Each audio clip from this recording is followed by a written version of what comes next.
Good morning and welcome to our winter meeting of the Advisory Council on Alzheimer's Research, Care, and Services. Um, Many of us actually made it in the room. We braved the cold and came out here. And I have to tell you, coming from Atlanta, that was quite a feat to do. But we have a very exciting meeting today. Today is our quarterly meeting that we're focusing in on research. And I had a chance to look at the slides in advance. They're awesome. I think that you're going to learn a lot. It's going to be a good dialogue today. And we're very happy that we're able to do this. So looking at our agenda, we're going to start with some federal updates after we do some quick introductions. And then we will have a legislative update. We'll take a break for lunch, earlier lunch, so that we can get started on our panels on time. We have some great panels that have been put together by our chair of research, Dr. Randall Bateman. And we have three different panels this afternoon. And so I think that we're going to learn a lot. Let me get started by just introducing myself. I'm Dr. Adrienne Mims. I'm a geriatrician, and I chair this committee. And we'll go around to my right with introductions in the room, and then we'll go on the phone. Good morning. I'm Dr. Randy Bateman from Washington University, a neurologist and chair of the scientific subcommittee. I'm Deke Cato, CEO of AG Roads, a group of nonprofit nursing homes out of Atlanta, Georgia. Good morning, all. Sherry Ling. I'm a geriatrician representing Centers for Medicare and Medicaid Services as a ex officio non-voting member. Good morning. I'm Erin Long. I am representing the Administration for Community Living, and I manage our portfolio of Alzheimer's and dementia HCBS grants. Good morning. I'm Bruce Fink. I'm a family physician geriatrician representing the Indian Health Service on the council. I'm Donna Wilcock. I'm a professor of neurology at the Indiana University School of Medicine. Good morning. I'm Sarah Fontaine. I manage the peer-reviewed Alzheimer's research program at the Department of Defense. Good morning. I'm Lisa McGuire from the Centers for Disease Control and Prevention, and I'm in the Office of Science and the Division of Population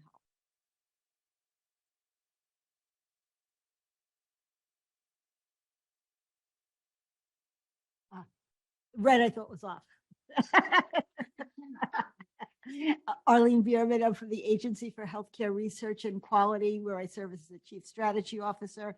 I'm a geriatrician as well. Good morning, Jaquel Quiroz, clinical neuropsychologist and neuroimaging researcher at Massachusetts General Hospital and the Harvard Medical School. Good morning. I'm Helen Bundy Metzger, and I am the caregiver representative to the council and also the chair of the Long-Term Services and Support Subcommittee. And good morning, everyone. I'm Helen Lamont. I'm from the Office of the Assistant Secretary for Planning and Evaluation, or ASPE, within HHS. We host the NAPA meetings and also lead the portfolio of work within the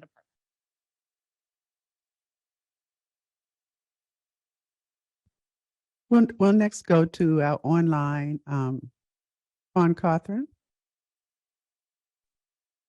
Good morning. My name is Dr. Fawn Cothran. I'm a nurse scientist and the Hunt Research Director at the National Alliance for Caregiving. And John Richard. Good morning. My name is Brother John Richard, and I am a person living with dementia and the representative as such, and living here in Woodbridge, Virginia. Joanne Pike. Good morning. My name is Joanne Pike. I'm the CEO and president of the Alzheimer's Association and CEO of the Alzheimer's Impact Movement. Ken. Good morning. This is Ken Kim. I operate a health center that serves refugees and immigrants down in Atlanta. Rhonda. Good morning, everyone. I'm Rhonda Williams, Chronic Disease Prevention Chief with the Vermont Department of Public Health, and I'm here representing public health. Roberta.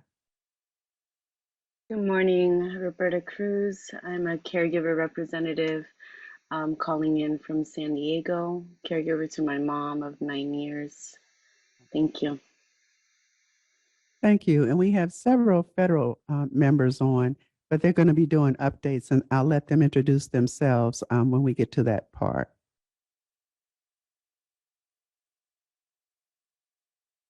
Susan? Good morning. I'm Susan DeMorris, the Director of the California Department of Aging. Okay, great. Thank you very much.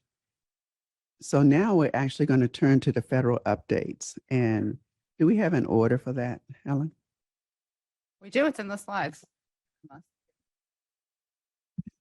So she's bringing up the slides, and I hope everybody had a chance to look at the 2023 update document. I read it. It was awesome.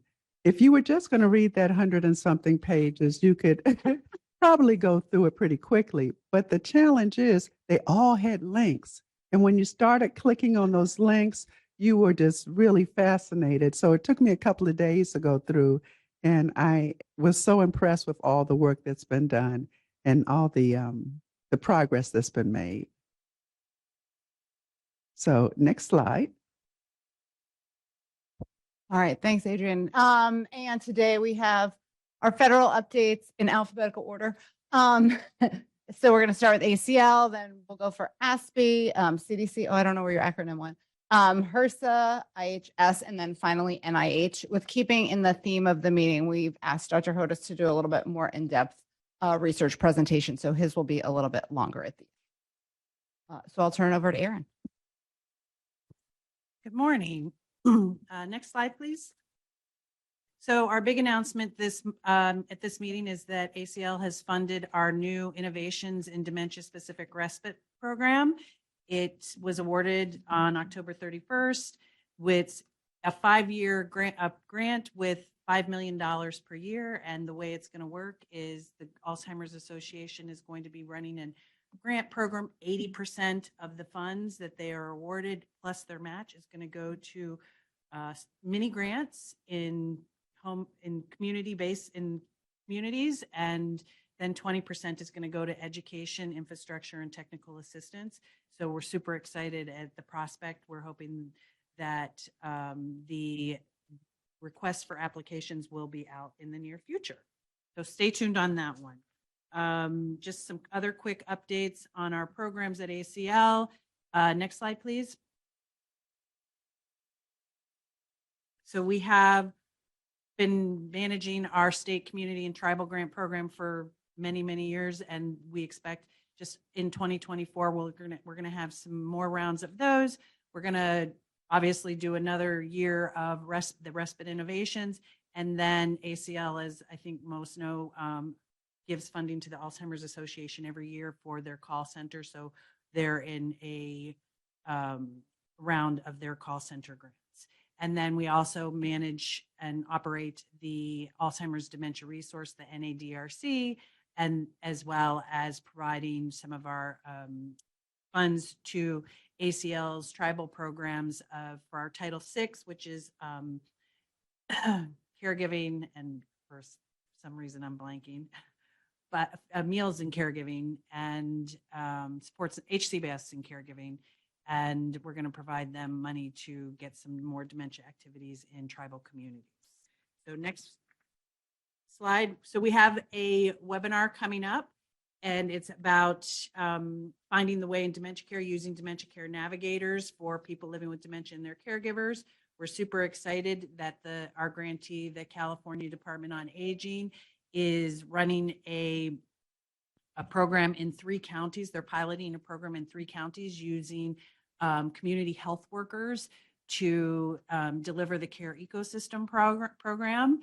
And they're just in the beginning stages, but they're going to be able to talk about how that's working, as well as our grantee from Kansas, the OCCK, is implementing care ecosystem as well, which is one of the programs for the guide, and they are doing it through their home and community-based service provider and rural communities, and using cognitive care navigators to support people with the day-to-day issues.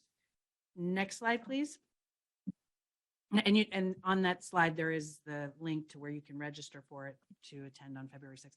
Just wanted to sort of give a highlight of the reach of ACL and the kind of programs, things that we're focusing on. Last week, we held a webinar on strengthening dementia-capable workforce, training for intellectual and developmental disability service providers. We hosted the webinar focused on the individuals presenting were from the state of Ohio, programs we funded.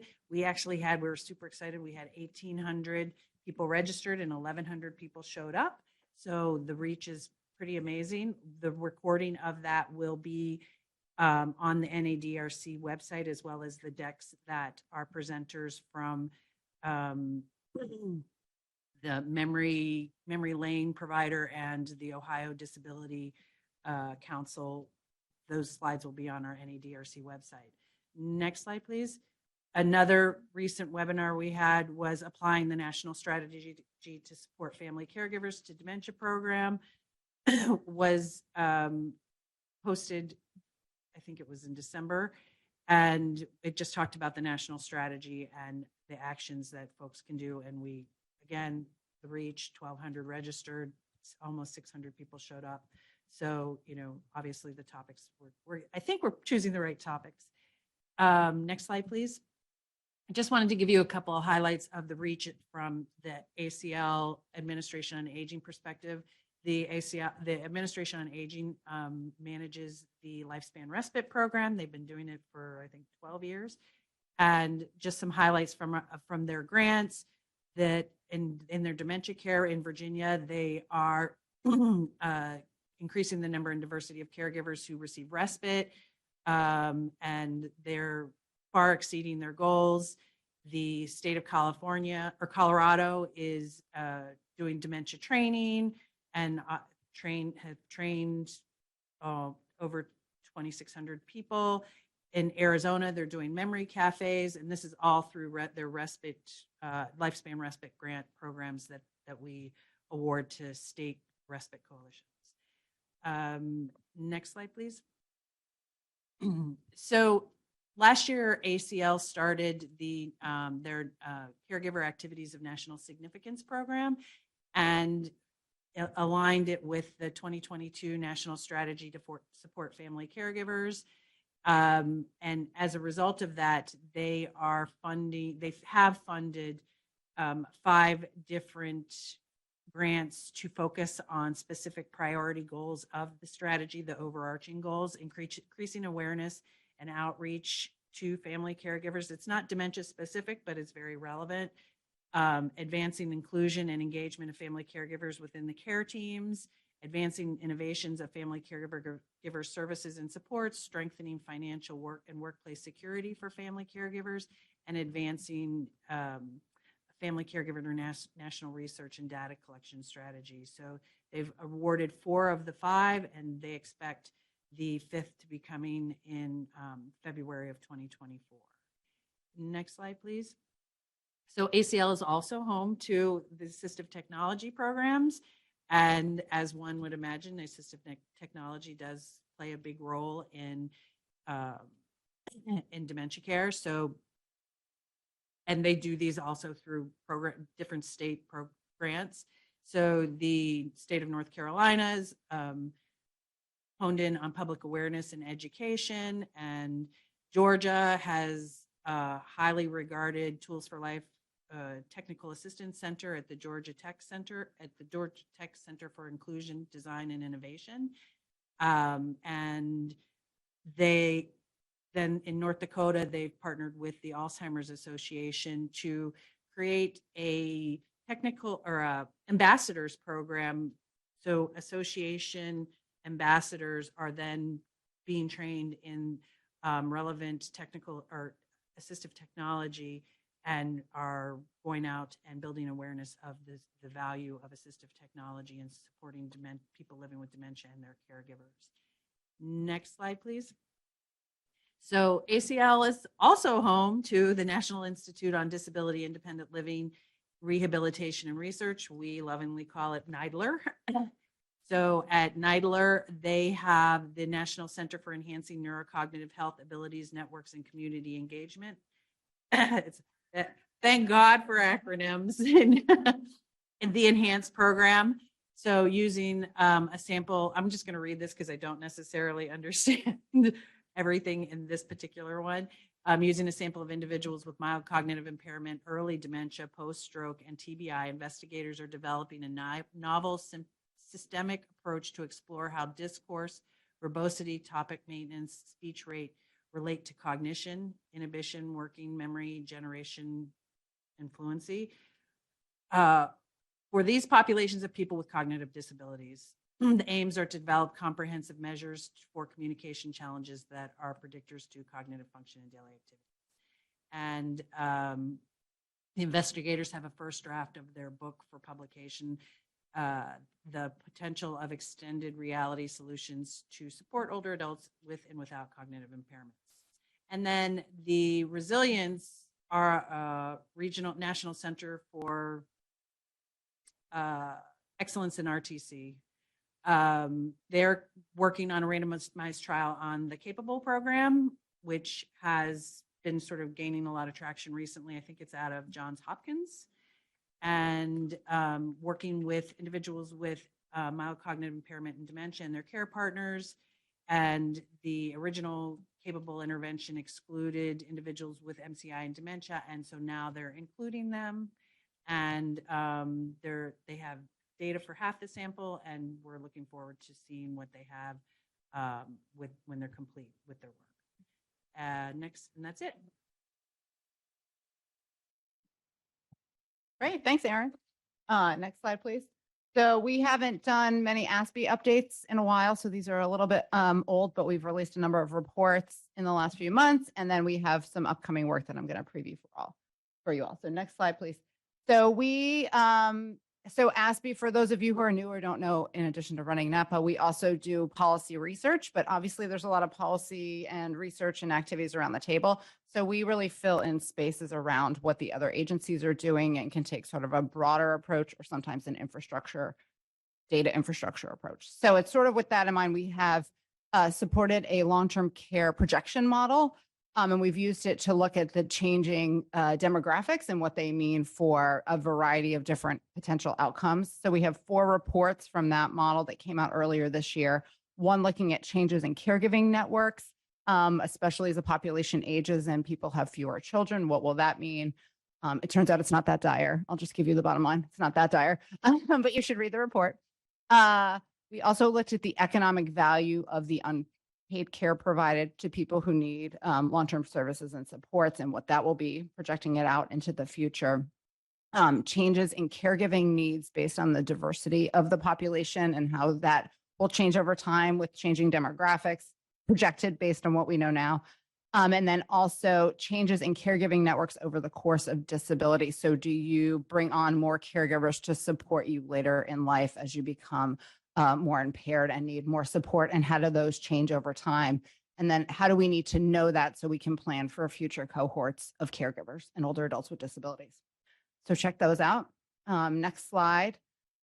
Along sort of the data infrastructure piece, we have 2 projects on Medicaid HCBS. The first took a look at what flexibility states adopted during the pandemic to their 1915 C waivers. And so this is a nice way to look at what the states needed, during the pandemic, but then also what they wanted to be able to do anyway. And given the pandemic flexibilities, what were they able to take advantage of and to offer to people in their state through their HCBS programs. And then the second one is really kind of a wonky thing, but if you work in the space, you know we need it.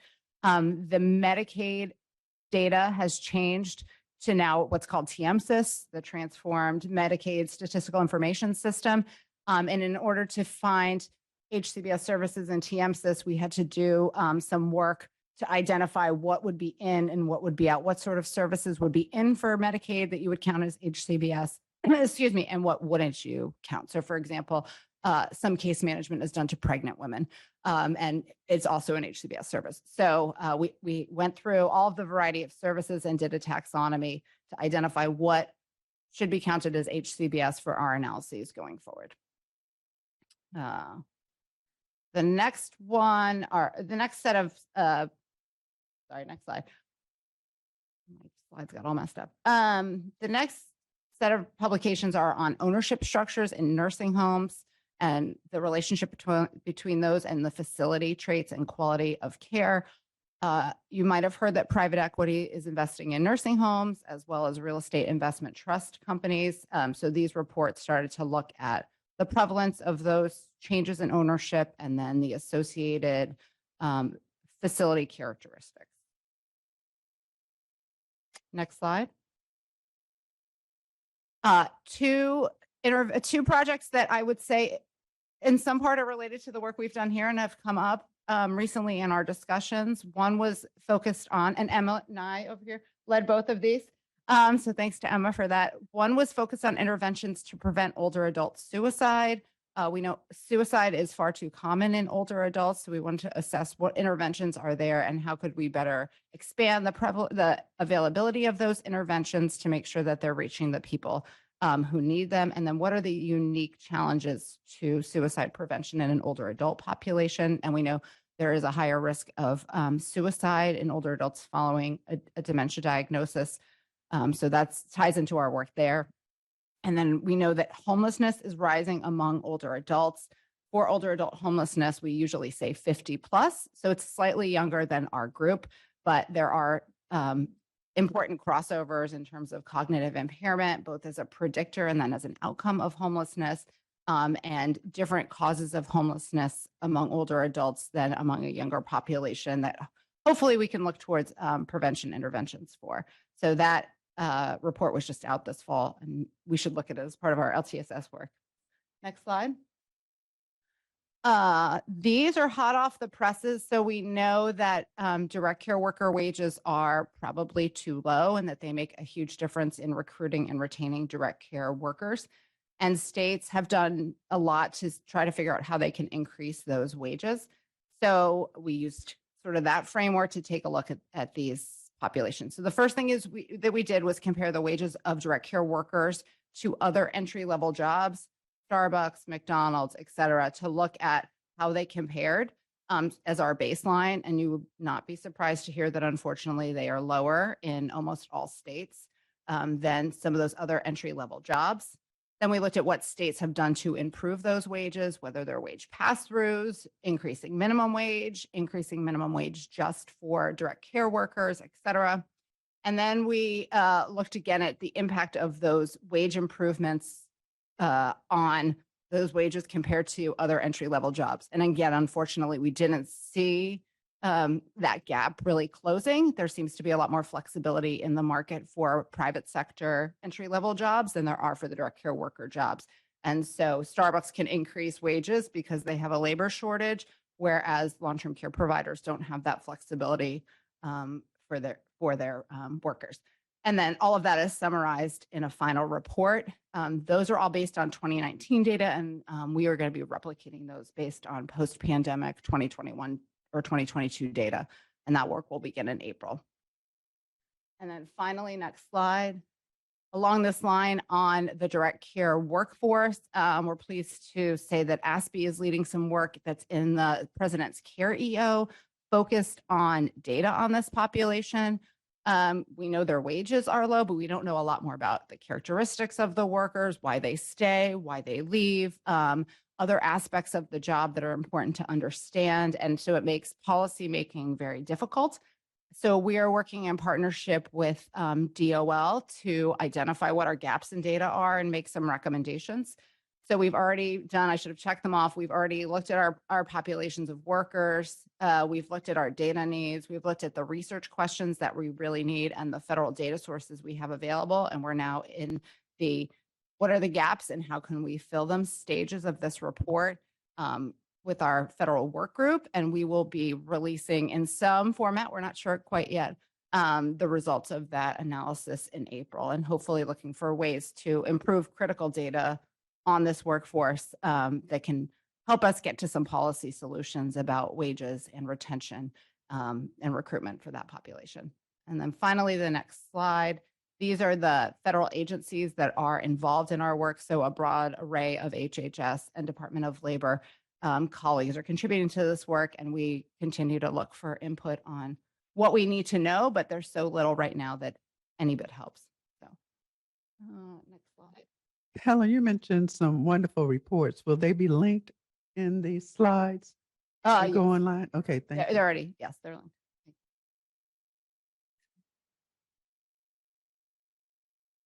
All right, thank you. I'm on next slide. CDC, over to Lisa. Great, thank you very much. Next slide, please. So the first thing I'm going to share with you today is a new public health curriculum that was recently launched. This is a product that the Alzheimer's Association developed in partnership with CDC, our Bold Center of Excellence, Public Health on Dementia Caregiving, and also Emory University. So I encourage you to check out this free curriculum. The link is available here. It has a one-page flyer, a step-by-step guide to access the module, an instructor guide for supplement and learning format, as well as classroom activities. So please check it out. It was just launched a couple weeks ago. Next slide, please. Next exciting thing that I wanted to share with you, you guys listened to me for about 2 years talking about the update of the Healthy Brain Initiative Roadmap for State and Local Public Health. So we are very proud that we launched that in June of 23. So we are hard at work and underway at revising our Healthy Brain Initiative Roadmap for Indian Country. So we have had some virtual meetings, but the leadership committee that was selected consists of 9 members and 2 co-chairs. The membership of that committee, 79% have a tribal affiliation. And then we also have representatives from our Administration for Community Living, CMS, DOD, HHS, HRSA, and NIH. So we just finished an open input period, which ended on Friday, where people provided information of what they'd like to see, how they've used the roadmap, how they would like to use it in the future. We've had a variety of virtual input sessions, and our first in-person committee meeting will be in Oklahoma to review this public input and the input of the leadership committee, and also to develop what those roadmap actions will be. And we are scheduling the launch of this document in November of this year. So next slide, please. So I did mention that other document that was a labor of love, the Healthy Brain Initiative Roadmap for State and Local Public Health. Showing you this slide because we do keep adding various supplemental materials to help enhance the user experience and to help people really tailor it to their true needs and situations. Next slide. So I want to share with you that the Alzheimer's Association with CDC funding recently awarded their next cohort, the 2024 cohort of roadmap strategists. So this is a partnership between the Alzheimer's Association, CDC, and also NACCHO. And so what this does is it awards some funding to these various health departments to help them decide based on their data, their situation, and also to decide what projects or things that they want to undertake that are consistent with the Healthy Brain Initiative Roadmap. Then they receive technical assistance and supports. So you can see the current awardees are in the purple stars, and the former awardees, the several cohorts that we have, are shown in other colored stars. Next slide. Our Bold Public Health Center of Excellence on early detection has a webinar coming up. This one is talking about dementia screening and the linkage between diagnostic and social services. The information is there for your pleasure to read and learn more about it next week, as well as the registration information. Next slide. This is from our Bold Public Health Center Excellence on Risk Reduction. So at AAIC this year, they hosted some conversations with experts about risk reduction. So this report was just recently released, and this is the transcript of that meeting, and the link is available as well. Next slide. I did share this with you in October, but I think it warrants sharing again. This is also another product of the Public Health Center of Excellence on Risk Reduction. So what they have, this the Center of Excellence has done is they have developed state-specific fact sheets for 6 of the risk factors that you see listed here associated with dementia. Those are available, already pre-developed on their website. You can see how your state appears on these risk factors, which are the biggest issues for your state, and really help you have some data to target your next steps. The other one, the second bullet here, is they've developed state-specific heat maps. So these are by county. These are something that you need to email and request. They are free. They are available. So you can indicate for your state which of the risk factors you're interested in. You can have them all. You can do it by state. You also can do them by county down into the census tract level. So these are a great resource that are available that can put some data at your fingertips. Somebody else has worked all the magic with the data to make it pretty accessible and usable. So please, please take advantage of it. Next slide.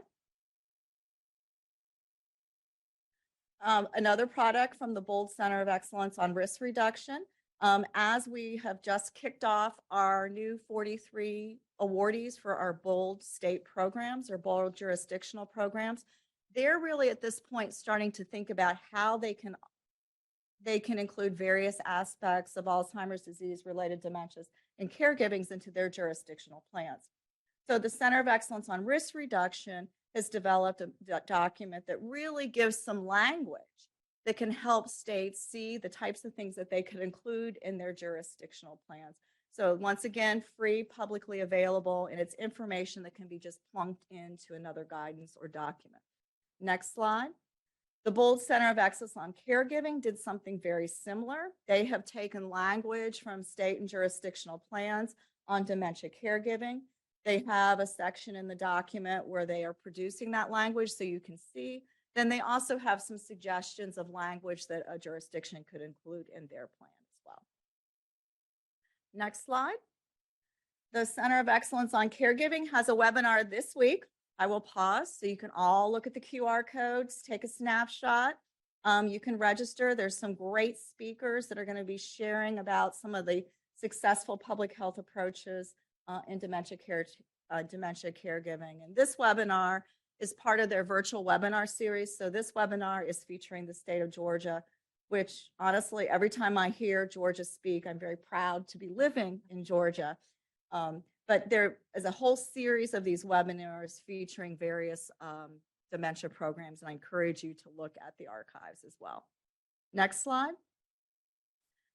Yes, the Dementia Center on Caregiving has been very busy. They have an updated resource. Once again, here's the QR code as well as the link.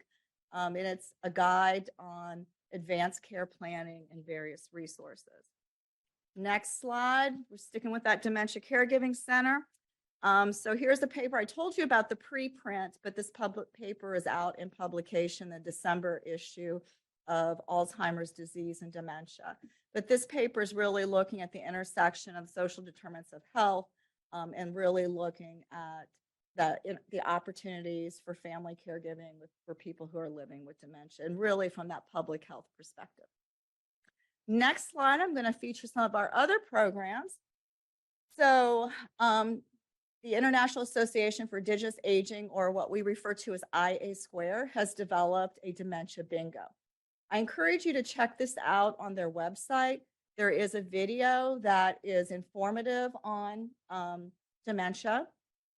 And then, so basically people watch the video, and then there's various questions, and then there's bingo cards, and you play bingo the way you always play bingo. But definitely check it out. Very creative, a way to incorporate learning into a fun and socially interactive game.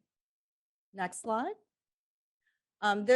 This is another product from one of our Healthy Brain Initiative B awardees. This is related to, this is from the University of Illinois, Chicago, and their focus is on people with intellectual and developmental disabilities. Here are a couple of the amazing products they have. First, 6 Pillars of Brain Health. They also have another document you can see here about really kind of understanding the disease process a little bit more in their population and changing some of the myths. Next slide. This is another one of their products. So here's a QR for y'all to click on. So they have a program that is open for applications. And this program is their Virtual Health Matters coaching, which is partially supported from CDC, and has great successes, great outcomes, and will be available in the slides as well. Next slide. So in our partnership with the National Association of Chronic Disease Directors, one of the things that we've been trying to do is really integrate risk reduction and brain health messaging into existing chronic disease programs.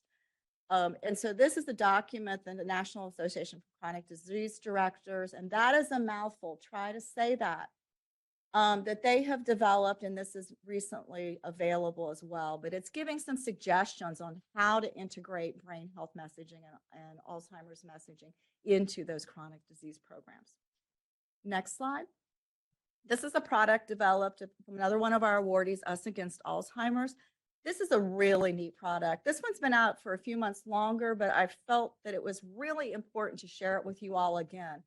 But this document talks about not just the importance of culturally tailoring our health messages, but how to do it and why we want to say things the way we want to say them in culturally specific ways, but what are some of the right words to say? I mean, I think for many of us, that can be the barrier or the challenge. And sometimes the existing language that we're used to saying has other connotations for different groups and cultures. And so this document does a really, really nice job of doing that. The next slide we'll do very quickly because I don't like this picture. But yeah. Okay, none of us like our own pictures, right? So I had the pleasure of participating in an AMA, or American Medical Association update. So please check it out. Listen, don't watch, listen. So very excited and very honored to participate in that.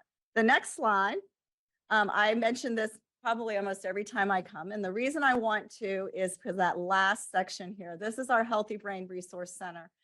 We have at this point, it's way over 300 publicly available resources. But the thing is, we rely not only on the things that we develop at CDC or our partners develop for inclusion, because everything that's in here is vetted, has to be publicly available or really, really, really, really inexpensive. But we do have rolling submissions. So if you have something or you've seen something that you think could be useful to others, please submit it. We'd rather have it submitted 8 times than not at all, because we want to have the best resources for our awardees and for the nation out there. So next slide. With that, I say thank you.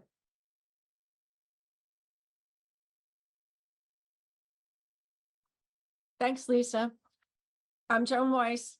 I'm the Deputy Director in the Division of Medicine and Dentistry at Health Resources and Services Administration, and the lead for geriatrics, workforce enhancement, and development programming.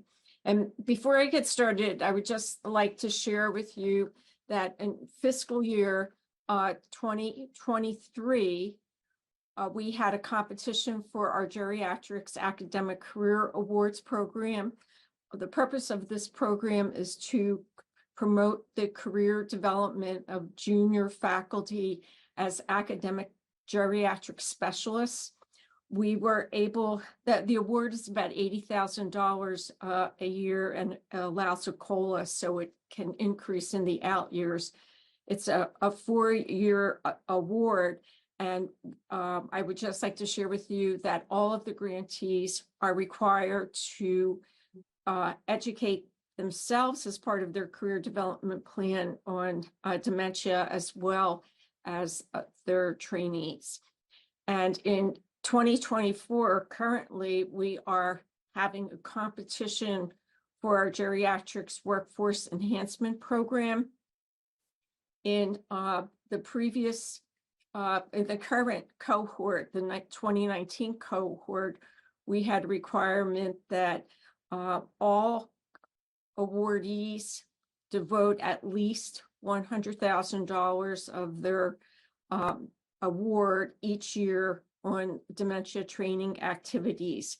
And for the 2024 competition, we increased the award from $750,000 each year to $1 million each year. And this is a 5-year award. And with that, we have a requirement that each grant that we award devote a minimum of $250,000 for dementia training activities. Next slide.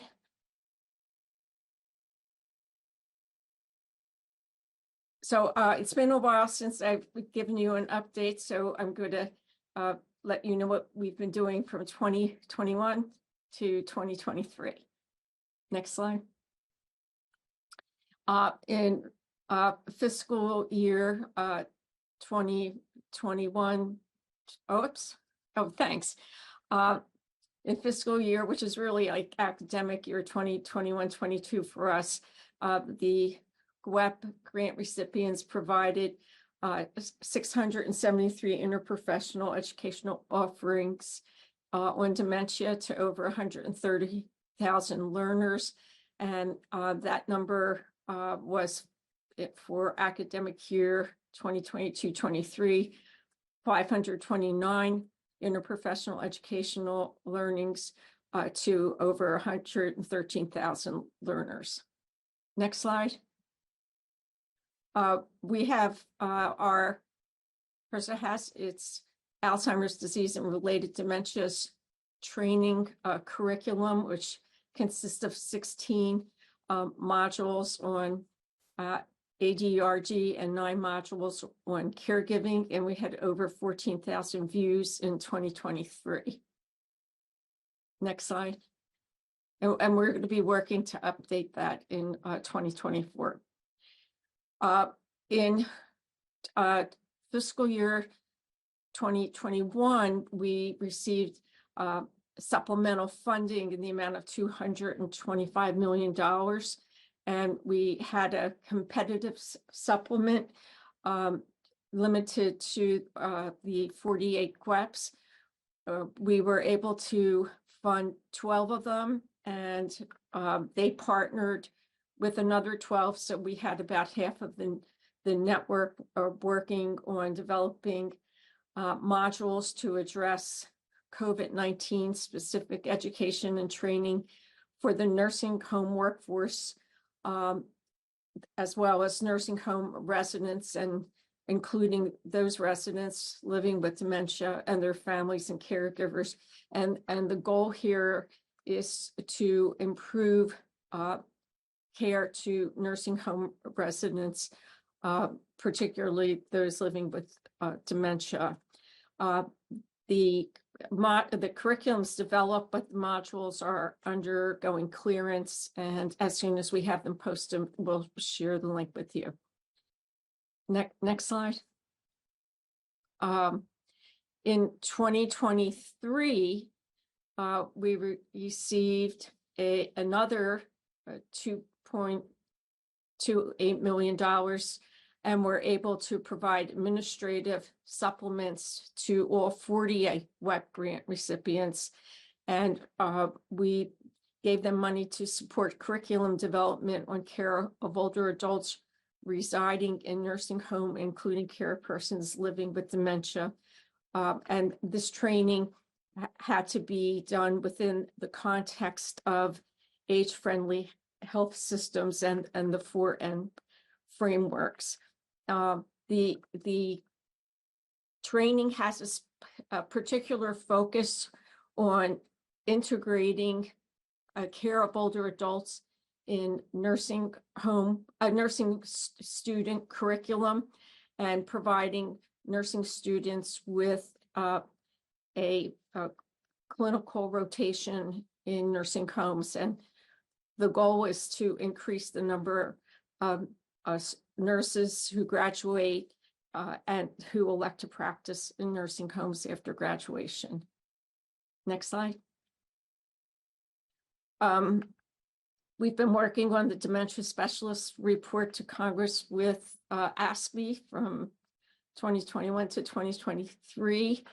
And the report includes information on provider shortages and screening capacity, barriers for early detection of ADRD, inadequate access to care, and recommendations regarding provider shortages and diagnostic pathways. Next slide.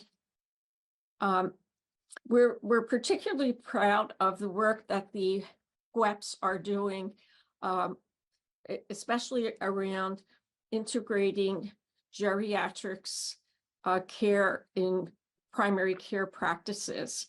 And one of the things that we've been working on with the John A. Hartford Foundation, the GWEPs and the American Geriatrics Society is to help primary care practices become age-friendly.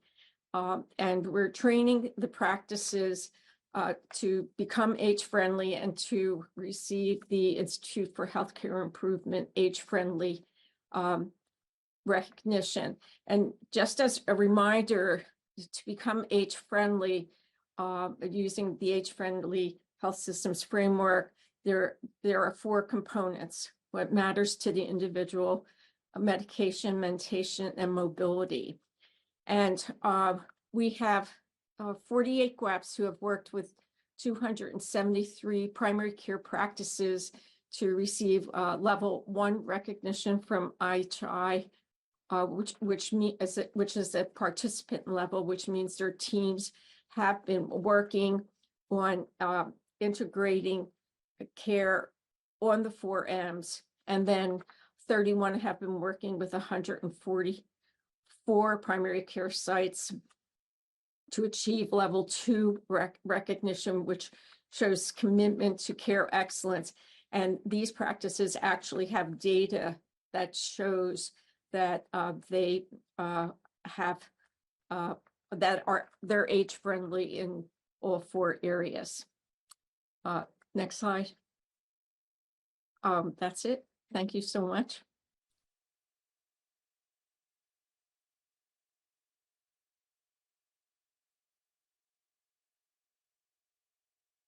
Good morning.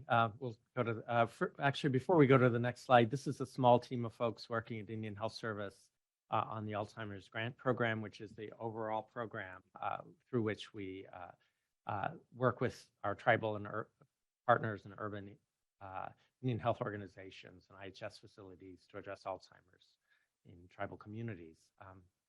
We'll go on to the next slide. Just as by background, we first received specific funding for this program in 2021, and we've been sort of building it out since then, and you'll see how that looks now. I think our last time we were able to fully update was last summer.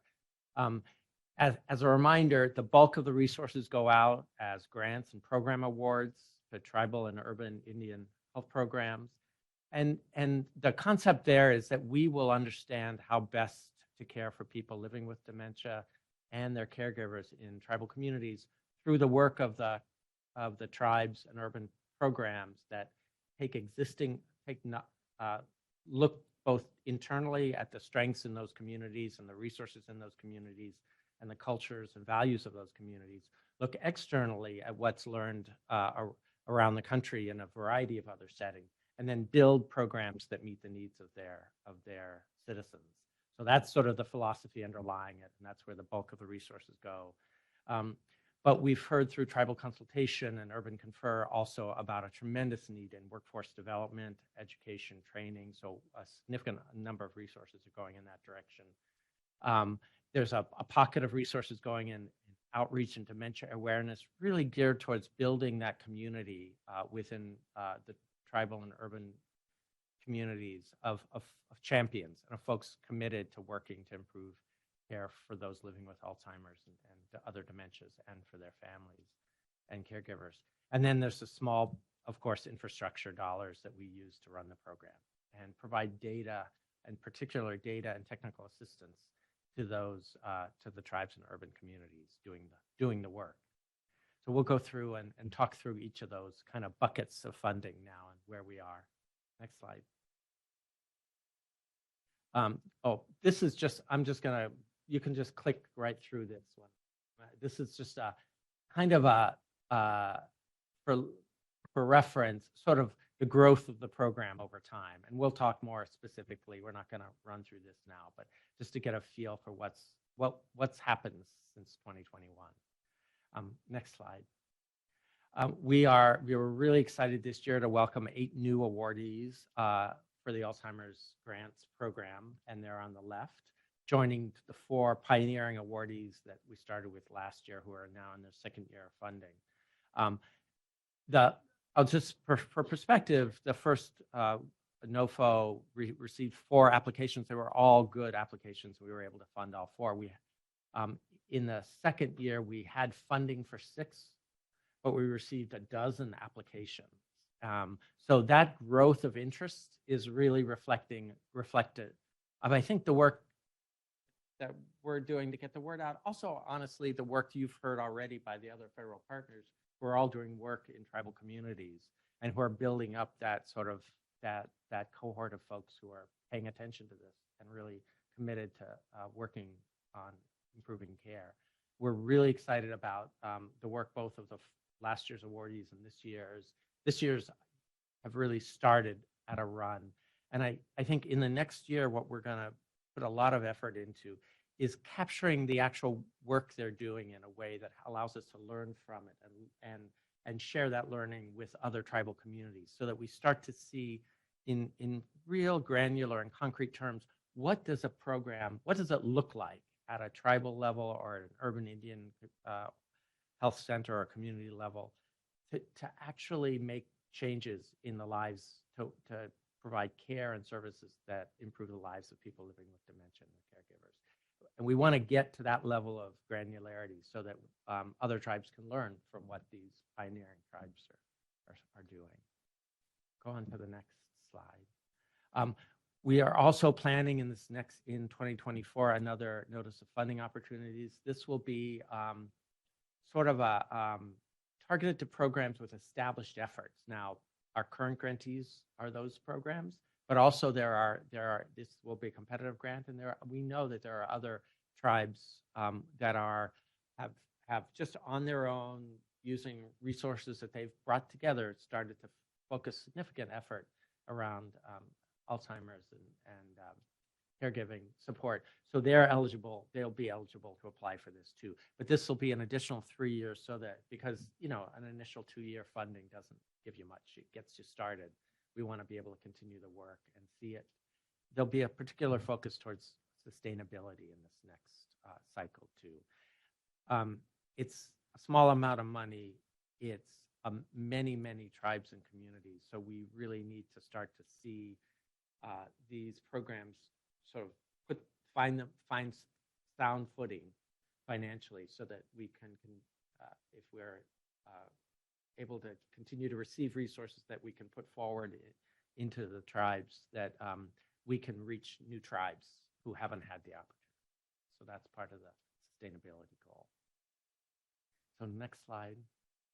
And then we're going to talk a little bit about some of the work around workforce development, education, and training, which we see as really supportive of that first set of work also.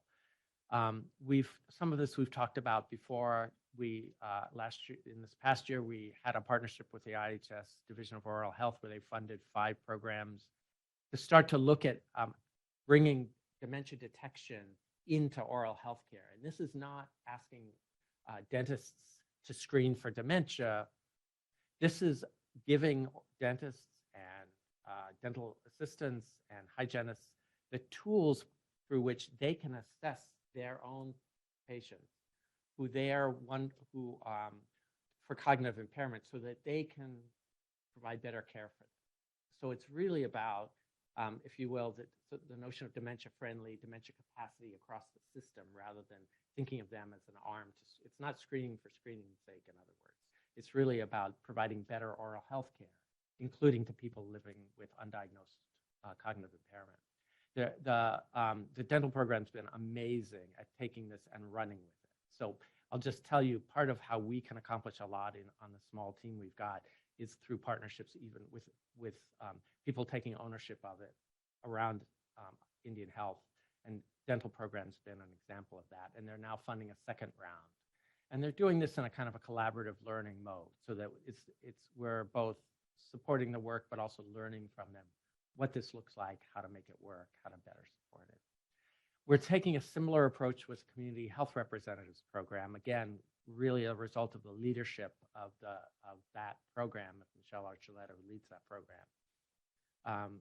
There are 6 tribal sites from 6 areas have been selected, and we'll be working with community health representatives, which are the community health workers in tribal communities around detection of cognitive impairment. They're in the homes every day of elders and families, and we want them to have the tools and the sort of awareness to know who to screen, and then the tools to detect, and then the pathway once they have detected to get them to services.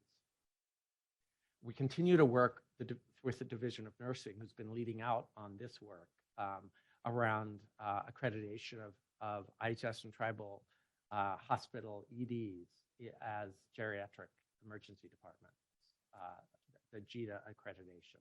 So currently there are 9 sites with bronze accreditation, and we're working with a new cohort, 4 confirmed and 2 tentative, some of which are going to be new to bronze certification, some of which are going to advance on to silver. And this we see is really important in building capacity in the emergency departments across tribal communities. Next slide. We've talked before about the adaptation of the VA's Geriatric Scholars Program for Indian Health. We're in our 2nd cohort now. Once again, we had a tremendous response to the 2nd cohort. They're now working on projects locally, taking what they're learning through the training provided to change care locally. And that's such exciting work. We couldn't have done that without the partnership of the VA and the support of the VA in adapting that program. The Geriatric Nurse Fellowship, we've launched now this Geriatric Nurse Fellowship program. I think I've mentioned it before, which is takes that notion of the geriatric scholars, but adapts it and makes it right for nursing. This is again with the leadership of the Division of Nursing at IHS. That we received 19 applicants. Each of those applicants will have training, will take on a training that's tailored to their specific role in their organization. One of the things about nursing is there's a real heterogeneity in the roles that they occupy. And so they get to do the training that meets the needs of them in their role. And then they will and it's goal directed, they'll start to think of a project or effort that is consistent with their role. And in this program, we're also using some funding to backfill the time that they spend in this work so that the organization can afford to take them off the front line and ask them to and support them to do this work. We're really, the nursing workforce is obviously like the mainstay workforce in Indian health. And so we're excited about this work. And then we do have planned for next year a 2024 meeting of a variety of folks in clinical and community services to come together. A lot of these folks that we've been talking about, they can come together across disciplines, share what they're learning, share what they're doing. This notion again about building a community of folks working to improve care for the elderly and for those living with dementia, their caregivers. Next slide. Just an update, we continue into the 2nd year of the Dementia Echoes operated by the Northwest Portland Area Indian Health Board. We continue to have monthly echoes, both targeting caregivers and caregiver support staff. And then it's actually caregiver support staff more than caregivers, although we have both coming. And then a clinical echo, which is more for clinical folks. And that continues to grow. And finally, just for development, we're to sort of manage all this. We are going to be able to get some contract help to help the staff kind of keep track of this. It's a hands-on group of people, but we need to be able to expand our reach and get more dollars out. We need the support. So there's an RFQ out for bid on that hopefully will allow us to continue to grow these programs. Yeah. Next slide. Around outreach and awareness, there's been some regional elder health focused wellness events. We have some contractual support to allow some more consistent ongoing messaging and getting the word out using, developing some videos and photo assets to sort of communicate. A monthly blog around for caregivers, or rather a caregiver, a set of blogs, including for caregivers, and really trying to leverage the sort of periodic observances around older adults and Alzheimer's care, the monthly Alzheimer's, the different monthly observances as opportunities to reach out. And oh yes, thank you. And gradually growing the list, most importantly, growing the listserv in the community that we're building here. And then last and least, actually, is the infrastructure, this program support and data, where we've really bumped up our technical assistance grantees this month. We have a new staff,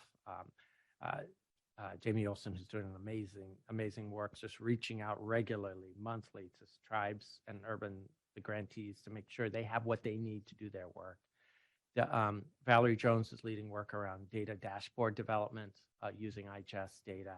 And then she's also leading the work to develop a first annual report so that we can kind of get the word out on a regular basis about the work going on. Next slide. I think that's it. Yep, that's it. And just some links and resources. Thanks.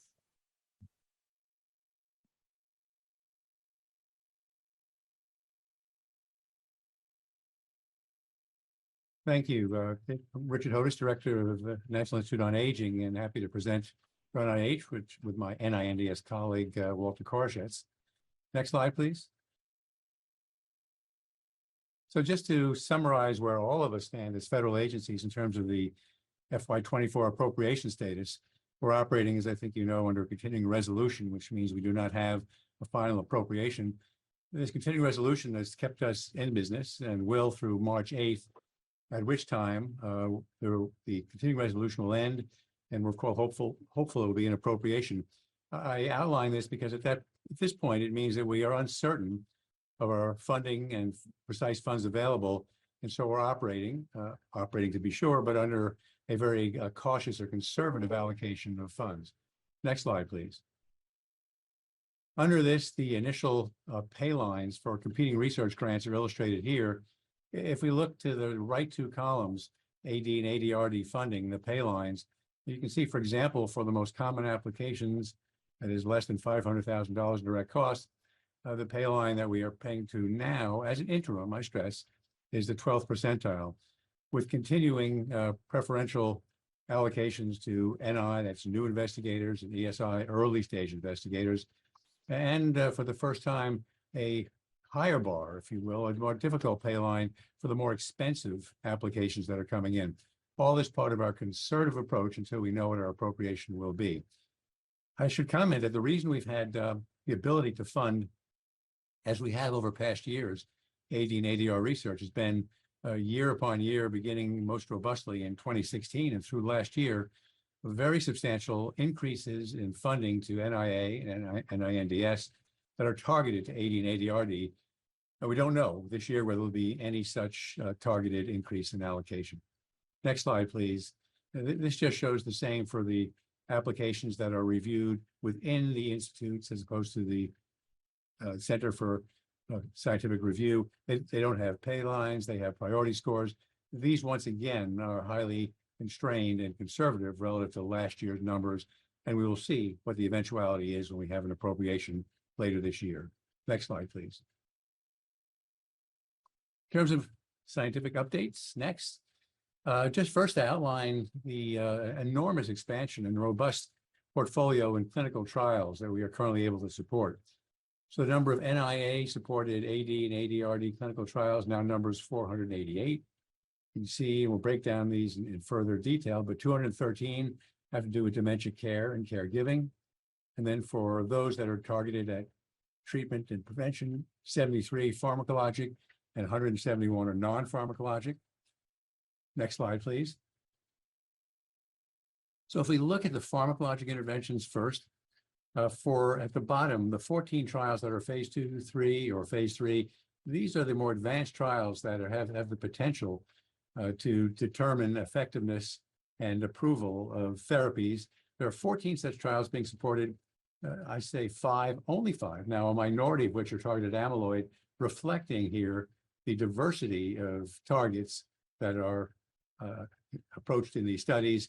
Multiple targets, vasculature, receptors of various categories, and even more impressive in diversity, the phase 1 and phase 2. These are the earlier trials, the most promising of which have the potential to move on to the definitive phase 2, 3, and 3 trials. Here, of 59 trials currently being supported, 8 target amyloid, 2 target tau, and the others are approaching emerging areas of importance in inflammation, in metabolism, in circadian rhythms. And the importance of this is that as we learn more about Alzheimer's related dementias, pathologies, the causes, we're able to target more components and eventually have a more effective approach to the diverse pathologies which constitute Alzheimer's and related dementias. Similarly, for the non-pharmacologic trials, there are 171 here, and you can see the diversity of modalities, exercise, neurostimulation, cognitive training, sleep-related modulations, and so they go through addressing many of the known risk factors and trying to translate those into interventions to demonstrate whether we can really, again, prevent or treat with non-pharmacologic, and in the future, potentially even combinations of pharmacologic and non-pharmacologic interventions. Next, please. For the dementia care and caregiving category, 213 trials that are targeting various settings. So formal care settings, improving the caregiver health and well-being, and on through these categories, you can see we've reached the point now where the first of these have reached a level of data that warrant their being promoted and translated into practice with the need for further evaluation as we proceed. Diagnostic tools, assessment, imaging studies, 23 trials, very important. Treatment for neuropsychiatric symptoms that accompany the dementias. The total number of trials you can see then 488. Next, please. One important activity to share with you is an ongoing study by NASM, the National Academies for Science, Engineering, and Medicine, to look at the current activities ongoing in AD/ADRD research and to identify what ought to be priorities for preventing and treating AD and ADRD. This was established at request or direction of Congress. The task order was established in March of last year. Committee was established in the fall. There have been meetings so far, the most recent of which were just last week, January 6th and 16th and 17th. The final report anticipated in about a year from now, and they will make recommendations identifying the gaps and priorities in the spectrum of research from basic through translation into interventions. We are enormously grateful to those who are participating as members of the panel and those who are testifying to help inform. This will be yet another part of our ongoing efforts to incorporate the best and most comprehensive of input into helping to design the priorities that go into our research support. Next, please. Share with you, as we do routinely, the concepts that were cleared by our National Advisory Council on Aging. So in the process, when we identify priorities, areas that we think warrant the targeting and setting aside of funds, these are reviewed by our advisory council. They are cleared in concept. That doesn't mean that they will be funded, but it means that there's a strong priority for us in establishing them as set-asides for funding. And I list them here. They're public once we make the announcement, these in September. And just to identify here the diversity. So Centers Program on Demography and Economics of Aging, which will be renewed. A consortium of neuroscience research in low and middle income countries to expand the global aspects of our research. An initiative on common data elements for real world data for AD and RD. And so we go through the list. Next, please. In terms of the actually published funding announcements, where the availability of funds has been announced and an invitation made for applications. I showed you the phase 1, phase 2 trials and their diversity. Among the frustrations and the time constraints in translation of clinical trials has been the need to apply for an early phase 1 trial, which normally is looking at such things as toxicity and safety. And if those are successful, then to reapply for a phase 2 trial, looking at more advanced studies in terms of potential efficacy. In order to streamline the process and not require a duality of peer review events in that case, we have issued an announcement which will be seamless early stage clinical trials so that phase 1 and 2A can be evaluated together in the most promising candidates and streamlined in an accelerated fashion.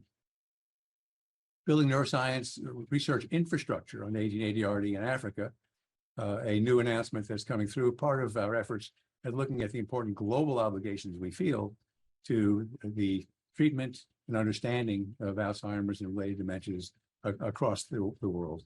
Next, please. In addition to our conventional granting mechanisms, we've shared the information about the use of prize mechanisms in the past, and this is another, the Eureka Challenge. Here, a prize is offered for discovering the best data, methods, and strategies for early prediction of Alzheimer's and related dementias. The phase 1 submissions are due at the end of this month. They will be aimed at engendering a diverse set of proposals, diverse in science and diverse in the scientists who are making these proposals. Ultimately, the cash awards of a total of $650,000 are made, again, now for successfully designing these studies. And we'll look forward to sharing with you their outcomes over the months to come. Next, please.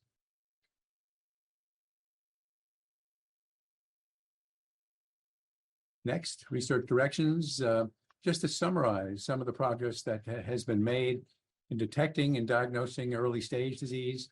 Imaging, we've shared information about the emergence of amyloid and tau imaging here in terms of recent developments, dopamine PET scanning. Blood biomarkers continue to advance with Percivity AD2. Now the first of these biomarkers becoming available to clinical practice and becoming more sophisticated, more accurate in their identification and ability to diagnose and track disease. And a new area of data tools, so eRadar, which uses existing data, diverse data, to help predict the probability of Alzheimer's disease and to allow, therefore, the movement of people into further diagnostic or research pathways. Next, please.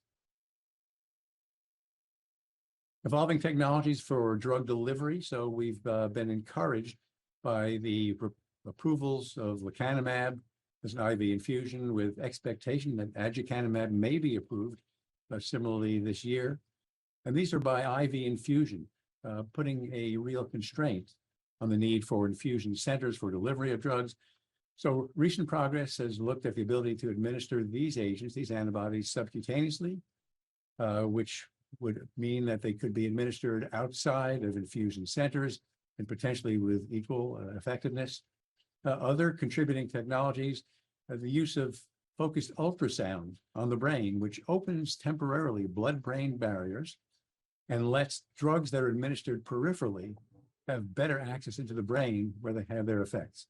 And then what has been termed the Trojan horse method for a lot of drugs, reagents that don't get into the brain themselves, by coupling them to another molecule for which there is a receptor, facilitating their entry into the brain, again, as pathways to improve the delivery, hopefully decrease the toxicities of administration of diverse therapeutics into the brain in treatment of Alzheimer's and related dementias. Next, please. ARIA, one of the important areas, these are side effects from the IV anti-amyloid antibodies used so far. They involve swelling and hemorrhaging in the brain. They can be reversible, but also can be serious. And just to note here that research goes on to try to understand their etiology, the ways to identify those at higher risk, the potential that the newer modes of therapy may influence and decrease the rates of these. And in September, at NINDS-NIA shared workshops to look at the need for more research in the area of these side effects. Next, please. Developing combination therapies. Much as we are encouraged by the first demonstrated and approval of effective interventions, it seems likely that in the end, optimal therapeutics are going to involve a need for combinations of agents. NIA is currently funding the first of these, and some of them are included here. So under DIAN-TU, these are the dominantly inherited Alzheimer's network, the early onset of disease.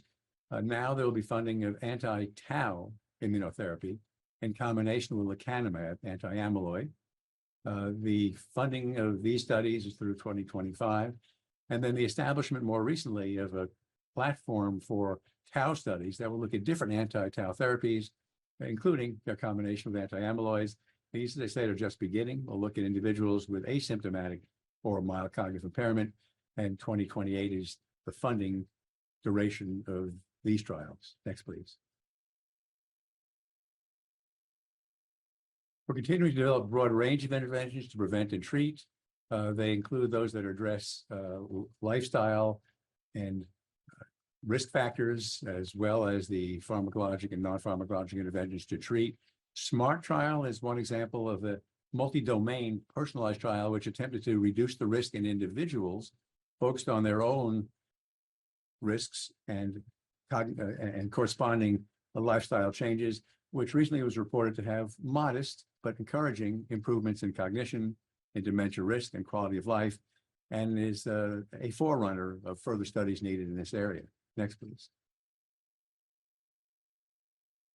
Again, a few summaries of where we were in 2016 when the increased funding and under the guidance of NAPA began. In 2023, where we stand now. 2016, we had amyloid PET agents. Now we have multiple anti-tau PET agents, as well as amyloid, blood markers, noted persivities, AD, and the AD2. Database tools, I mentioned the radar, and now increasing interest in electronic and digital assessments of those at risk for Alzheimer's and dementia, by the fact that behaviors sensitive to digital analysis can be signs of early progress of the pathologies, even well before symptoms appear. And then for management of symptoms, in addition to the early approvals of cholinesterase inhibitors and glutamate regulators, more recently treatment for agitation and non-drug options for interventions in care and caregiving, some of which we showed you in the list of those trials that are ongoing. And the next slide. Disease-modifying therapies, there were none in 2016. We had the first in 2023 with a decision expected from FDA about a second, possibly in the first quarter of this year, and other therapies in the pipeline, which we outlined just a little bit ago. Risk reduction in 2016, we had nothing for which the level of evidence was sufficiently warranted public health measures. That changed with the SPRINT-MIND studies reportedly showing an effect of more intensive blood pressure control in reducing combined outcomes of mild cognitive impairment and Alzheimer's, as well as some of the brain lesions, the white matter and abnormalities that accompany Alzheimer's disease. Recently, there was a report showing that for those who are at the highest risk for Alzheimer's disease, that correcting hearing impairments with hearing aids had a significant increase in the ability to prevent Alzheimer's. That is, for those who had their hearing corrected, there was a decreased risk. I mentioned some of the personalized lifestyle interventions ongoing, with more to come.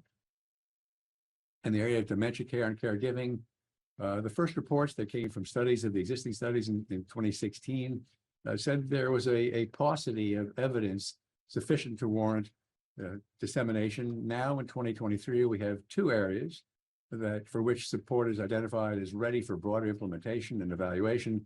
And you saw the large number of studies that will continue to look for optimal approaches in this area.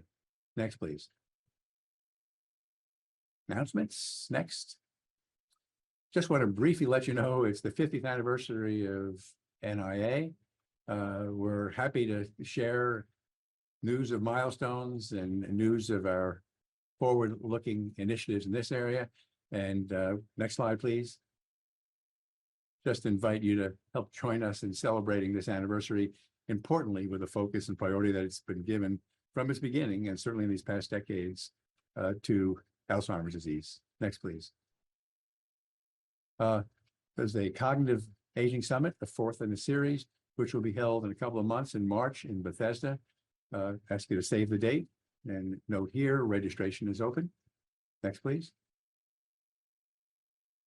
The 2024 Alzheimer's Disease Research Summit, entitled Path to Precision Medicine for Treatment and Prevention, will take place in September, and we'll make more information available about this preliminary information about the agenda and registration in the months to come.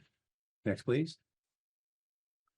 And now it's my pleasure to turn the podium to my colleague, Walter Koroshetz, who will describe NINDS updates. Walter. Well, thank you, Richard, and good morning, folks. Next slide. So NINDS, the National Institute of Neurological Disorders and Stroke, worked really closely with the National Institute of Aging to try and get better treatments for persons with dementia, age-related dementia. We had a recent meeting of our non-governmental organizations associated with different forms of dementia, and NINDS pays particular attention to what's called the Alzheimer's disease-related dementias, meaning dementia due to Lewy body disease, which occurs in Parkinson's and diffuse Lewy body dementia, as well as frontotemporal dementia and the vascular contribution to dementia. The meeting brings the disease organizations together to talk about what they're doing, and also for NIH to learn the priorities of the different organizations. This one was set up with particular work groups to look at biomarkers, to look at issues around anti-amyloid therapies, and then practical considerations for early detection, treatment, and prevention. Next slide. Just in summary, these are the funding announcements that are either on the street or have been approved by our council. So these are just the new ones. So they fall in these different categories. The first, trying to understand the biological mechanisms that drive the different Alzheimer-related dementias.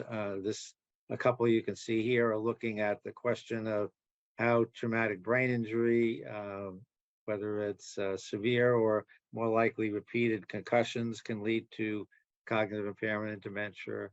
Looking at stress as a social determinant of brain changes that lead to dementia, and TDP-43, which is a protein that aggregates in many different dementias, is something that we're paying a lot of attention to. And finally, trying to continue to look for any signal of COVID-19 effects on dementia. Richard mentioned the effects of anti-amyloid antibodies on blood vessels, which is a significant problem, causing bleeding and swelling in significant percentage of people. And so we have been encouraging scientists to kind of look at this.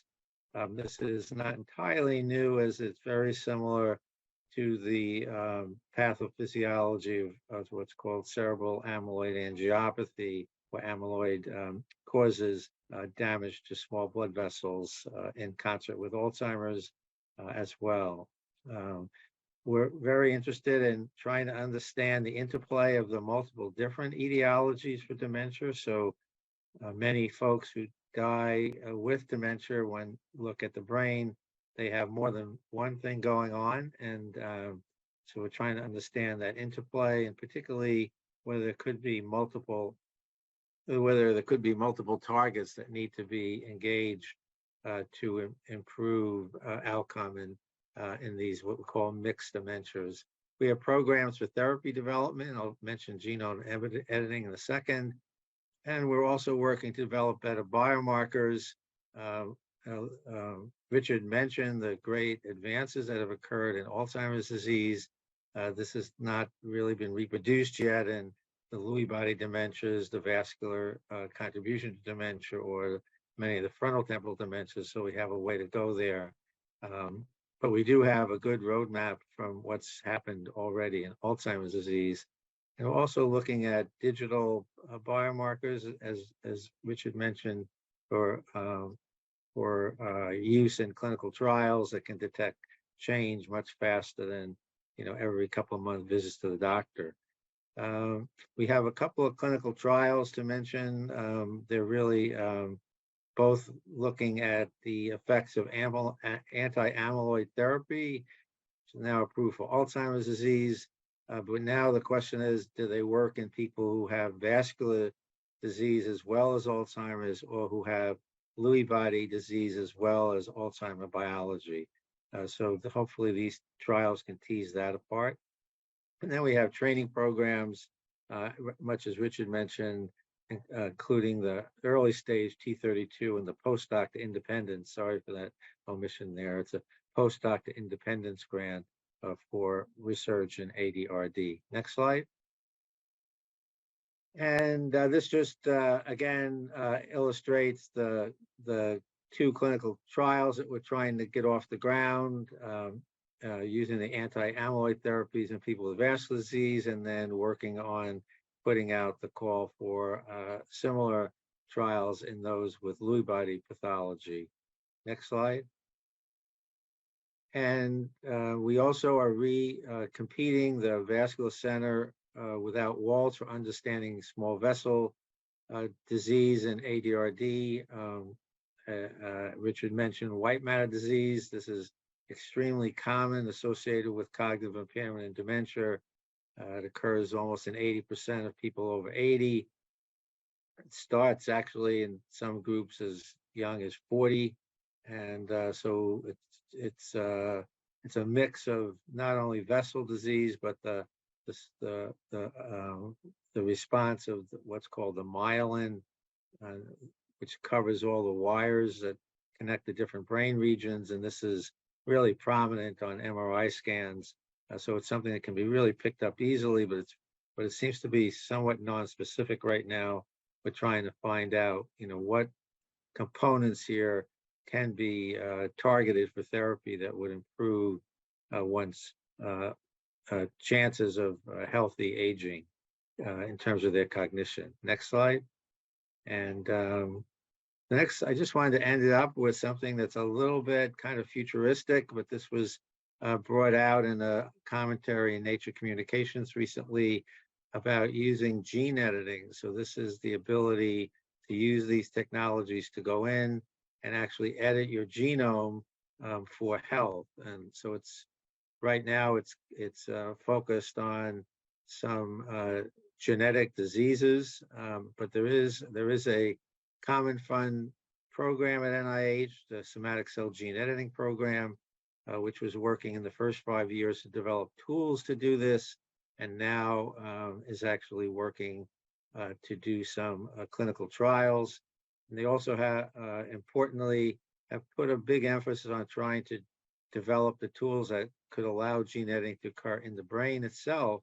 And there are one group from UCSD that NIDS is now funding to do gene editing on the amyloid precursor protein to decrease the production of A beta, but continue the production of the other components of APP, which are health protection. And another group working on gene editing for ApoE4. As you know, there are multiple isoforms of ApoE. The E4 one is associated with significant increase in risk for Alzheimer's disease, and it would require some base changes in this gene to turn it into a more protective and benign form of ApoE. So these are things to keep your eye on. I think, there's still years in the future to get into people, but it really gets at the heart of the problem with these really much more powerful tools than you can get with small molecules. Should you be able to deliver them at the efficiency that you need. Next slide. So I just wanted to leave you with that, and this slide is just giving the links to the different funding announcements, and wanted to say that NINDS follows NIA with regard to its pay lines and funding strategies. So thank you very much for your attention.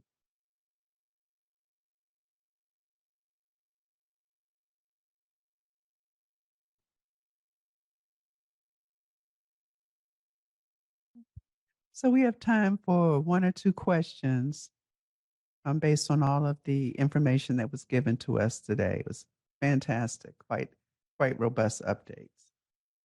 So I'm looking to see if there's any hands in the room or any hands online.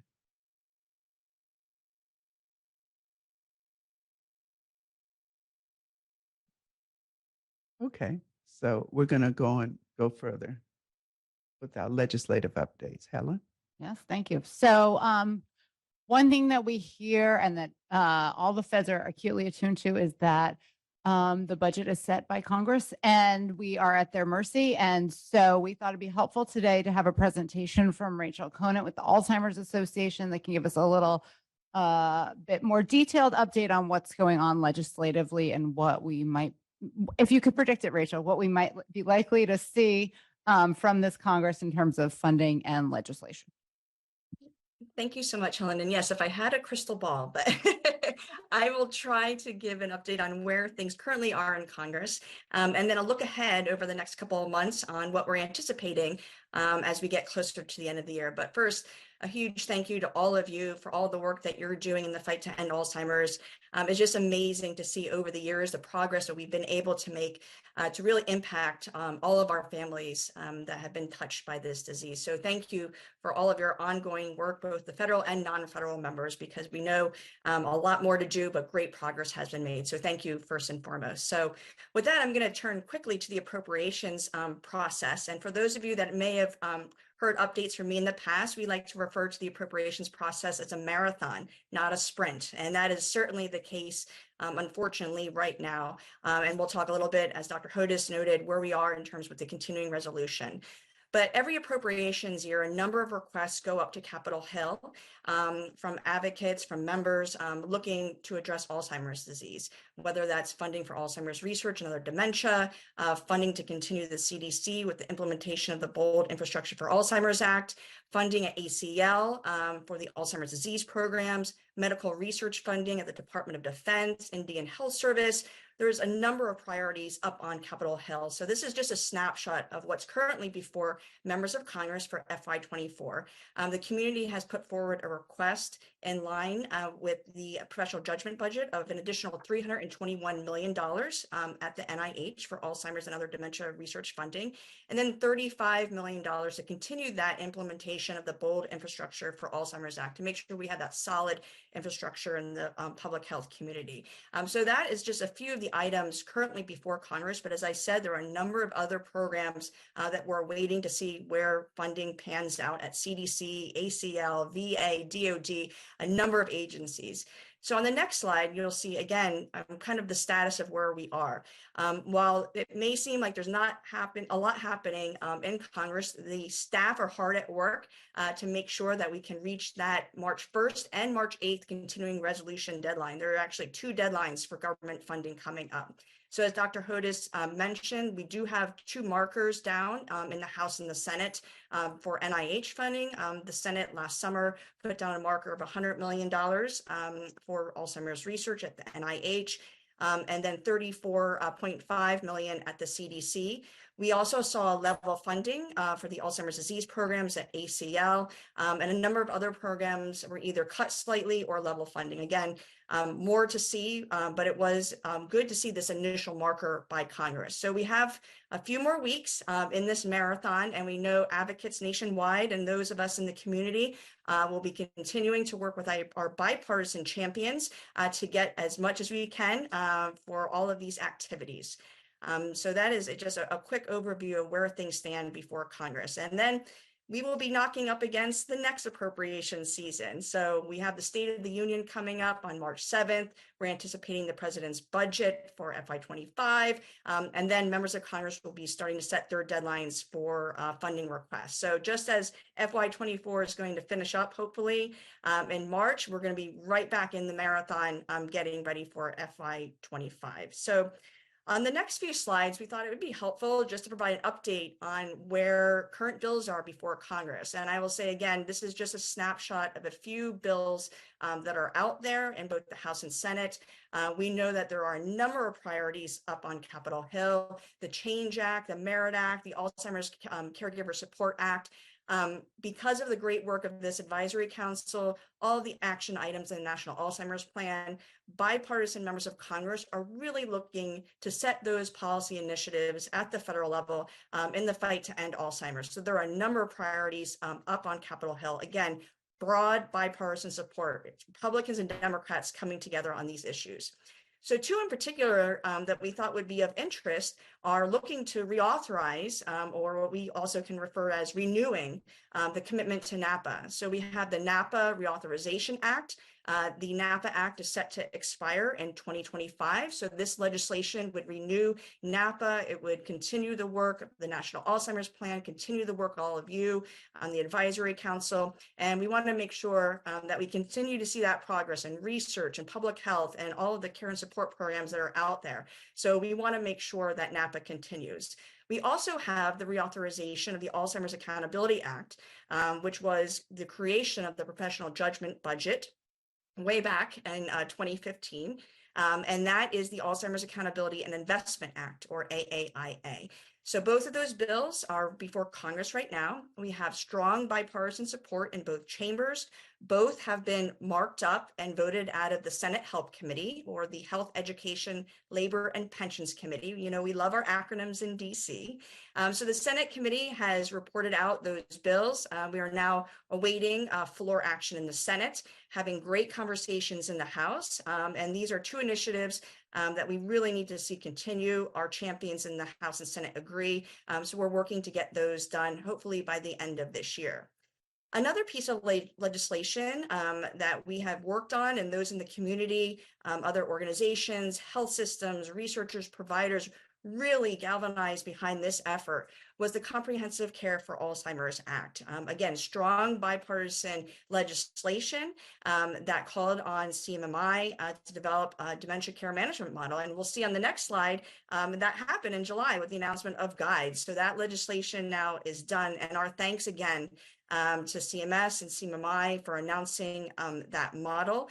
We're excited to see over the next 8 years where that takes us. And thank you also to all of you. We know this has been a topic of conversation before the Advisory Council, and there have been specific sessions to talk about the need for this to really streamline the healthcare maze that our folks find themselves in. So we're really excited to be on a path to have better dementia care for those with the disease and also their caregivers. So our thanks again to CMMI, our bipartisan congressional champions, and of course, all of you for your efforts on this. And then finally, just some larger, bigger reauthorizations that are coming up before the end of the year. We have the Bold Infrastructure for Alzheimer's Act, and that is set to expire in September of 2024. And it's hard to believe that it's been 5 years. It's still amazing to see how fast time flies. And that bill was signed into law, and it's been 5 years, and it's time to renew that effort. So you'll see on the next slide, the Bold Infrastructure for Alzheimer's Act is set to be reauthorized.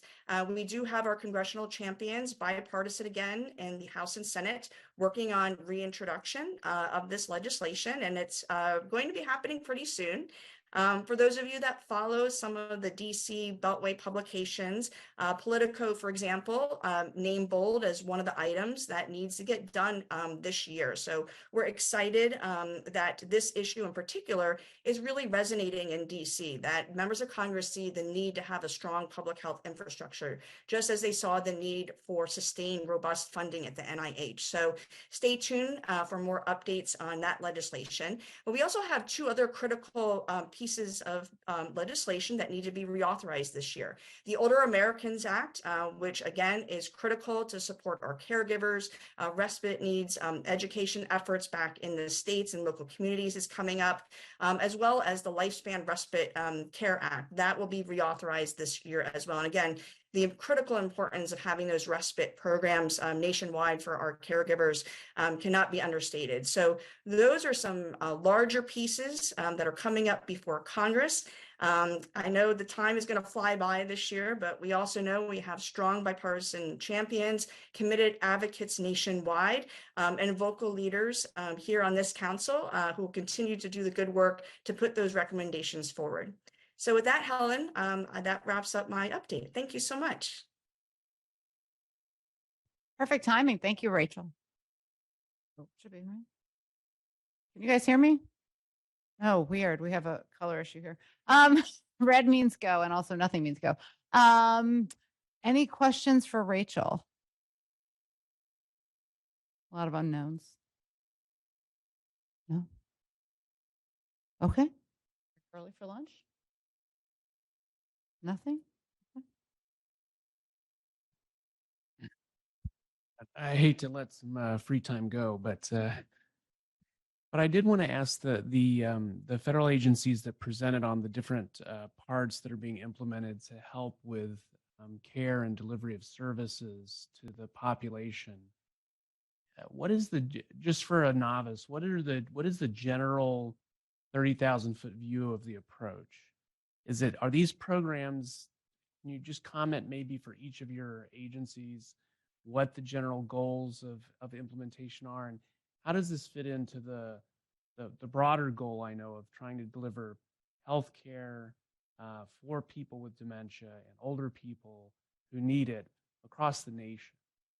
So what I heard today was a lot of the programs that are being developed and implemented are maybe the first of the kind, but they're really important, impactful research, demonstration programs, testing, reaching out, trying to build the systems.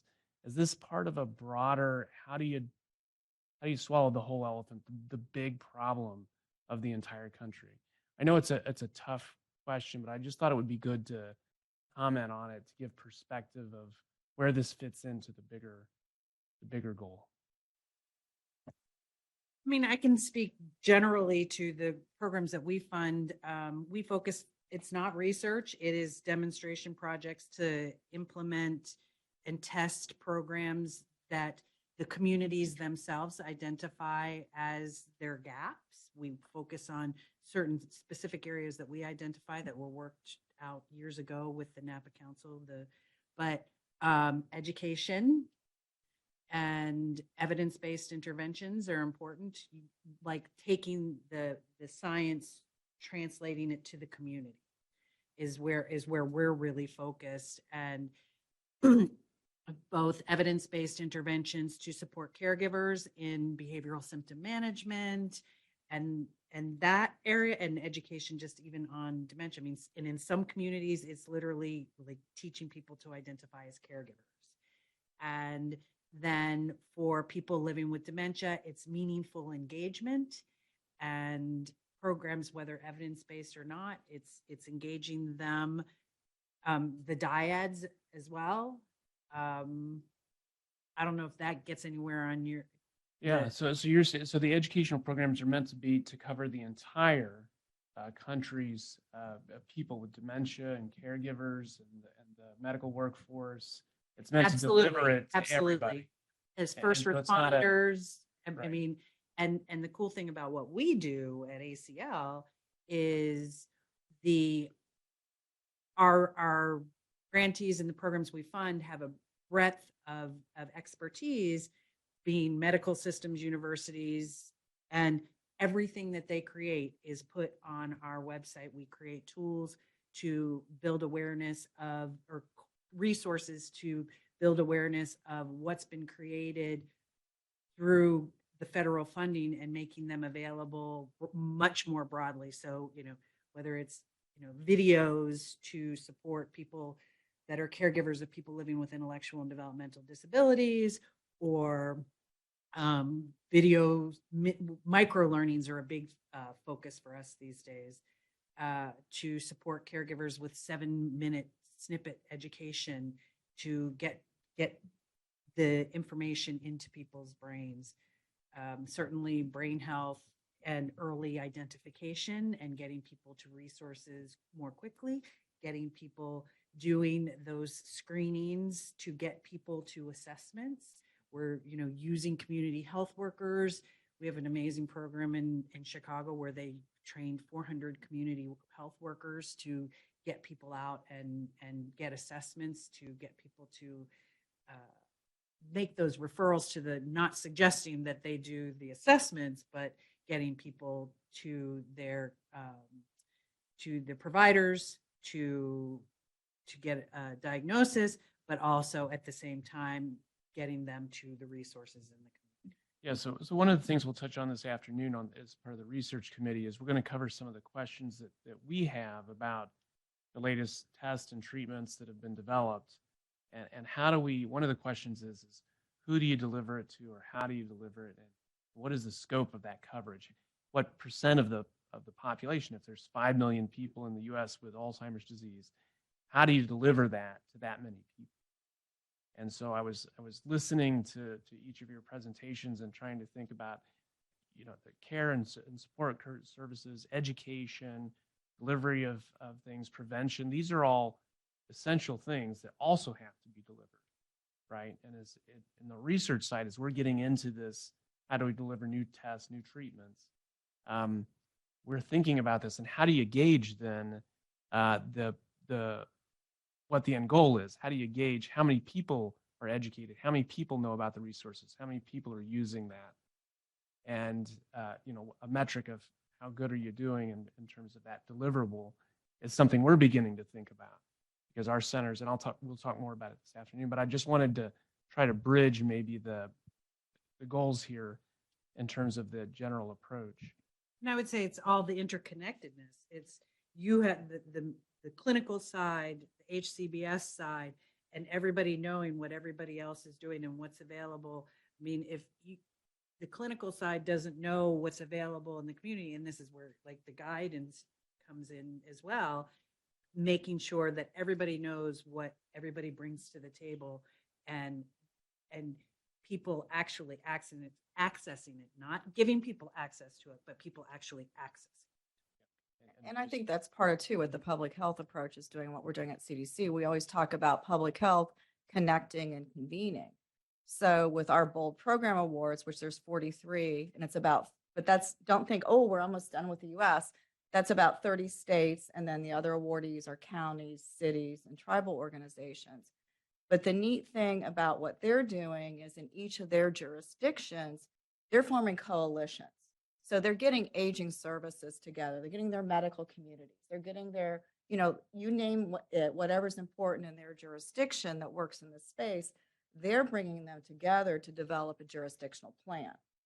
So it's really developing that infrastructure, which didn't exist in many places, or if it did, it was a plan that was put on a shelf 10 years ago and a box checked.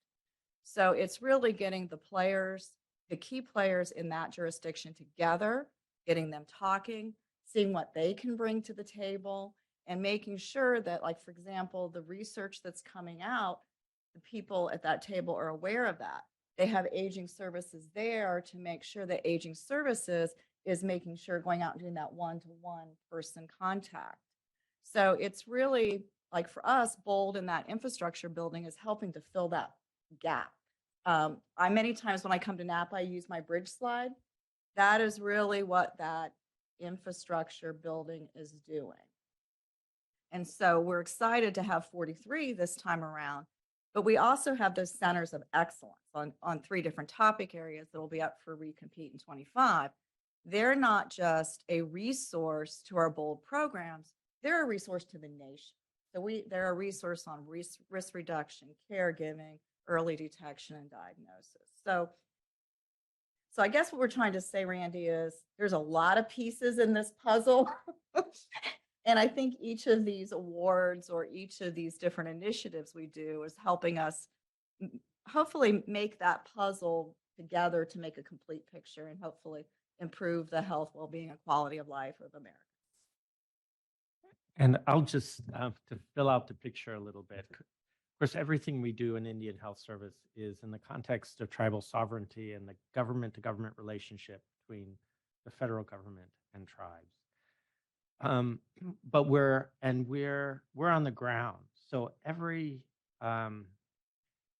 tribe takes advantage of the resources of ACL that ACL puts out, that CDC puts out, that the HRSA GWEPs have been incredibly have been a resource, and they're looking at the problem that sort of you allude to, which is how do we see these services care and services get to the people who need them, and so we expect.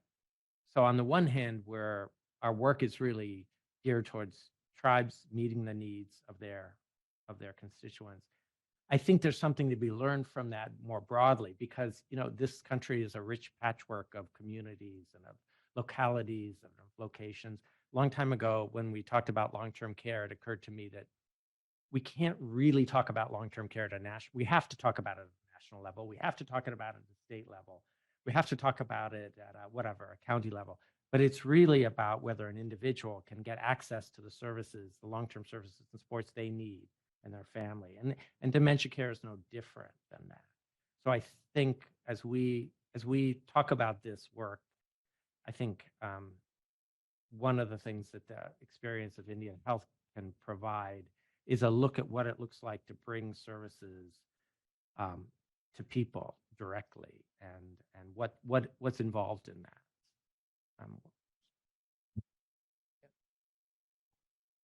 I wanted to ask you a question, Bruce. It's great to hear that, like, there's in the conversation to have access to the services. Like, but I was wondering in the program that you presented with the grants that you are giving to the scholars of the investigators. So those investigators are also part of the tribes. So are they ones writing the grants, asking the research questions? They are also part of the tribes, or are investigators from outside coming with their own research questions? So for the grants, these are actually not research; they're services, care and services, and they are coming from the tribes themselves and the urban Indian organizations, and they are asked to sort of prepare conceive of a broad vision of what do they see as the care they want to be able to provide to people living with dementia and their caregivers in a broad level, a comprehensive approach. What would it look like to really feel like they were meeting the needs? And then to sort of say, well, what are the next steps for us? And part of built into the grants is the idea that the step for the Canarsie Indian community and rural Alaska, the resources they've got may not be the same, and the next steps won't be the same as the steps for the Minneapolis Indian Health Board or other, so they get to decide the pathway that they're going to take and the broad vision that they're moving toward and the pathway they're going to take. And our work is to support them in that, and that's what the grants are organized around. They are from the tribes and communities. Yeah, just like the work that people are doing for the CDC awards, it's all generated within that jurisdiction because they understand their needs, their challenges, their communities. And so they're able to devise a plan that's going to help the needs of their community. Okay, excellent dialogue. What we're going to do is break now for lunch because a couple of hands will take, and then we're going to have a quick lunch because at 12:30 we have to start back because people are joining us from abroad. So John Richard first. My comment was very simple. It's the importance of language. I was hearing throughout several of these discussions that Alzheimer's and in Congress being discussed about Alzheimer's or having these things before their deaths for Alzheimer's. And I find myself saying it's Alzheimer's and related dementias. And it's important that that nomenclature be used because it's more than just Alzheimer's. So just bringing it up as a statement of fact. Thank you very much. Joan? Thank you, Adrian. And I just want to bring to everyone's attention that I know many of you know, but HRSA really is committed to serving underserved populations. And we have a requirement in our GWAP for longitudinal clinical experiences. These are 8 weeks because of the way some medical schools have their clinical rotations. We can divide that up into 2 4-week rotations for the same students, but the goal is to have them have 8 weeks in a tribal organization, rural or underserved primary care site.